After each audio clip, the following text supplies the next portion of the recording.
Rana hedhur në Shëngjin vijon të tërheqë çdo vit turistë të huaj të cilët zgjedhin këtë destinacion jo vetëm për plazhin, por edhe për peizazhin e veçantë ku deti bashkohet me malin. Vizitorë nga vende të ndryshme të botës mbërrin me kampera duke kërkuar një eksperiencë ndryshe, larg destinacioneve të mbipopulluara. Natyra e virgjër, qetësia dhe mundësitë për aktivitete të ndryshme sportive dhe rekreative janë dy arsyet kryesore që i sjellin ata në këtë pjesë të Bregdetit të Lezhës.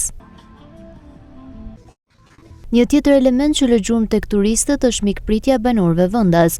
Kontakti me komunitetin dhe atmosfera ngrohtë bëjnë që shumë prej tyre ta përjetojnë qëndrimin në Ranën e hedhur si një eksperiencë familjare dhe të veçantë. We love this place. Vim këtu çdo vit që nga viti 2021, madje këtë vit është hera e dytë që jemi në këtë zonë. Më duket si shtëpia ime, kjo për shkak edhe të mikpritjes që gjejmë këtu çdo herë që vim. And we really love this place. It's from other Germans that were traveling here. E kemi zgjedhur këtë vend sepse nuk është shumë larg. Këtu kanë ardhur edhe shumë miq të tjerë gjerman. Na pëlqen shumë deti, natyra, sepse këtu afër janë edhe malet. Është shumë bukur. Kemi të gjitha kushtet për të qëndruar me kamper. And the bar is very great because we are from Austria.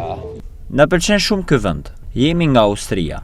Gjithçka është shumë bukur. Deti dhe natyra. We are coming here. E vendosur mes detit dhe malit, Rana e hedhur mbetet një prej destinacioneve më të spikatura turistike të Bregdetit të Lezhës, duke fituar gjithnjë më shumë vëmendjen e vizitorëve të huaj.